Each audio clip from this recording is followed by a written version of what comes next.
Good morning. Welcome to Glass of Bubbly. What a beautiful morning it is. Please allow me to get you some breakfast. Would you like a bowl of cereal? Perhaps 6. Today it's sort of an experiment because we're looking at sparkling wine and cereal. It's not really one that you put together, especially with the milk factor, but we'll take a look at that in just a second. Allow me to move these out of the way and then we shall get started. We have 6 bowls of cereal in front of us. 2 bowls of each is of a certain cereal. So we have the rainbow hoops, then we have chocolate hoops, and then we have honey nut cornflakes. So first of all, what I want to do is I want to open our sparkling wine, which is from Zarova, their Penina Rebula, which won a gold medal in the creamy category. Now I want to open this, I want to pour this into our glass here, and I also want to pour in some milk because I want to show you something very interesting that happens to the milk. So pop that open, pour that wine in here, and then we open our milk. Now the milk in my house is lactose-free, but if you have normal standard milk, then it will be basically it will be the same. It'll come out the same. So I just pour a bit of milk in there. So it's a mixture of milk and wine currently. So let's just have a little taste of the wine while that's working there. As I said, this is gold creamy. So we're looking for a very creamy aroma and flavour. And there is that creamy element to it. I'd say it's like a flaky pastry apple pie with a touch of whipped cream on top. And the flavours are, it leans a touch more towards this green zesty side of things. It's not as much creamy, it's more of a zesty green apple, even a cooking apple or a Granny Smith apple on the character, on the flavour. And it's more the aroma that delivers that creaminess.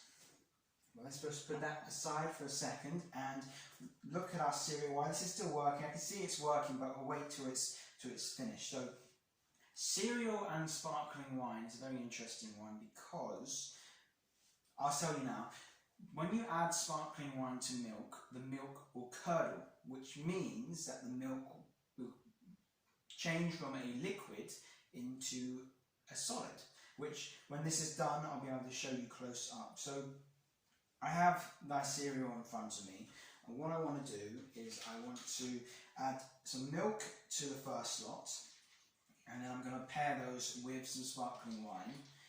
And then after I've done that, I'll return to the back lot of cereal and show you another way you can enjoy sparkling wine and cereal. You may already know what it is, but if you don't, stick around or just skip forward. So let's go for the multi-grain.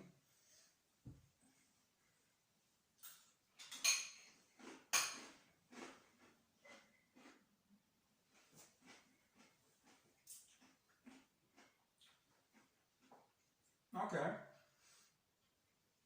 it's pretty interesting. You have a colourful array of flavours from the cereal. When the sparkling wine comes in, at first it's very strong and sort of overpowers the cereal. The milk is basically removed from the equation, but after the mid-length, you do get the colourful flavours from the cereal coming back with a distant touch of, I'd say, green apple. So it's pretty nice. So let's go on to the chocolate hoops.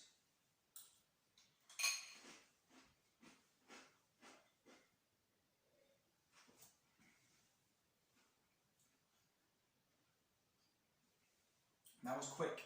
That was very quick. I'm going to have to do that again. That faded very quickly.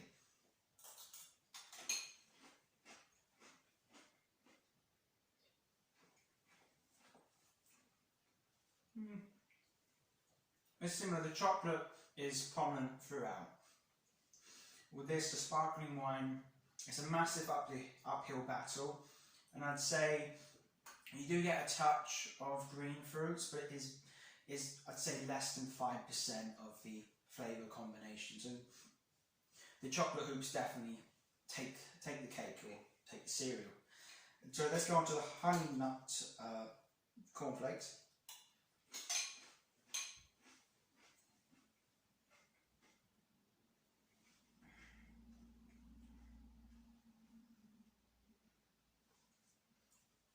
It's not the best one, to be honest. The cornflakes feel like they've been soaked in sparkling wine for some time during the pairing. So it's more of a I wouldn't say soggy, but along those lines with the pairing. The cornflakes do not get the best out of this pairing, so I wouldn't recommend, is what I'm trying to say with that one. So we tried the front with the cereal and the milk we tried the tasting sparkling wine with the cereal with milk in it, and to be honest, it only sort of worked with the multi-grain hoops.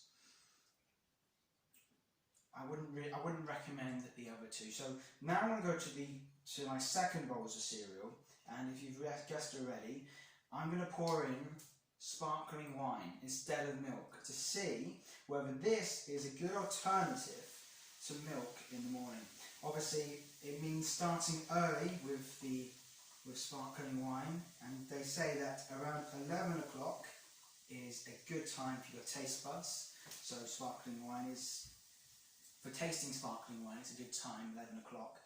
But with your bowl of cereal, will probably be done earlier than that. So let's see if sparkling wine in the cereal bowl is a good mix or not. So let's go for the multigrain.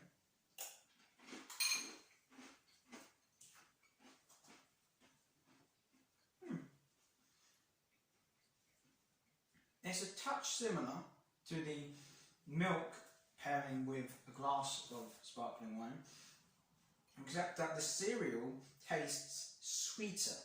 You still have that faint touch of, I say, green apple and green fruits. There's more of a subtle, sweeter citrus rather than anything sharp. It's not sharp, it's more sweeter. And that that sweeter green character from the wine aids in advancing or enhancing the sweetness from the cereal. So I'd say that's actually a pretty nice combination there. So let's move on to the chocolate ones. I wasn't too sure about the first pair I did with these, but let's see.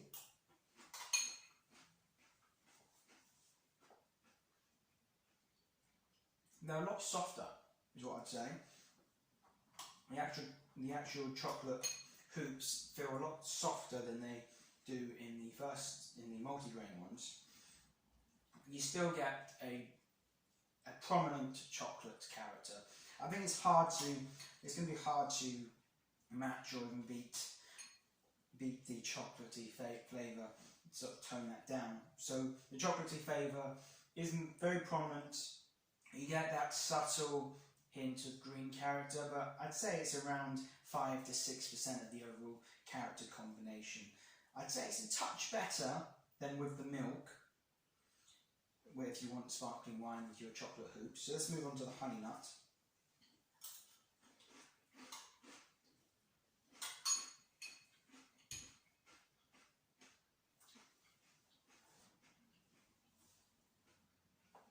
That one's definitely a lot nicer. I definitely was not a fan of the milk with a glass of sparkling wine, but pouring sparkling wine into these honey nut cornflakes, so I would guess that cornflakes or frosted flakes would work in a similar fashion. They're not as soggy.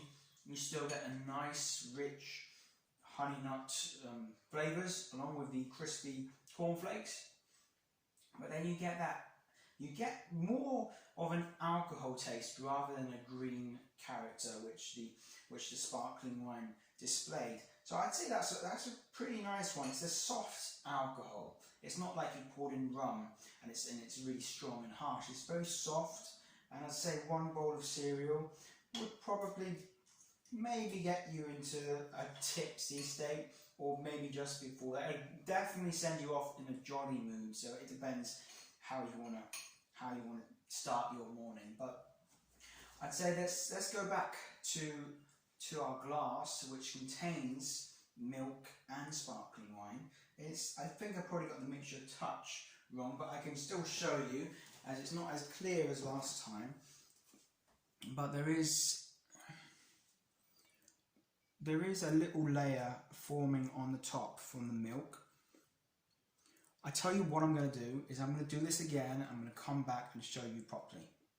I've created myself another glass, and this one has come out slightly better.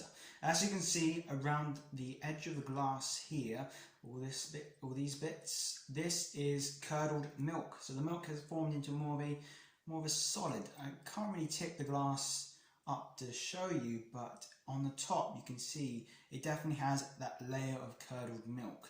So the situation is, when the combination of milk and sparkling wine, and I poured some sparkling wine into this bowl of milk, so I'm not sure if it's going to be very easy to see, but it doesn't look too appealing. I think that's the main reason why sparkling wine and cereal, especially milk, isn't really a big combination that you'd recommend. Obviously cheese is fantastic with wine, prosecco or champagne, with even creamy desserts going wonderfully with different types of sparkling wine. So milk and cereal is more left to the side, and by the looks of it you can definitely see why I personally would not want to enjoy that cereal anymore, just because of the looks of it. Despite enjoying milk and a glass of sparkling wine, it isn't too bad. To get a curdle effect like this, it happens quicker, and you can definitely see it more prominently if there is more sparkling wine in the glass than milk. If you have more milk than sparkling wine, then it will be slower to form, and you might not really notice it. But there you have it. Milk, cereal and sparkling wine. If you want to enjoy a glass of sparkling wine with your cereal, I would recommend that you pour the sparkling wine straight into your cereal and miss out the milk entirely. Maybe if you still want the milk part, pour yourself a glass of milk on the side. If not, pour yourself a normal bowl of cereal with milk and enjoy a glass of sparkling wine on the side. I don't recommend pouring both the sparkling wine and milk into the same bowl with your cereal, because the visual appearance of that isn't going to be too good. As to the taste, you're going to have to try it yourself, because I do not want to try that. So thank you very much for watching, and until next time, enjoy the fizz.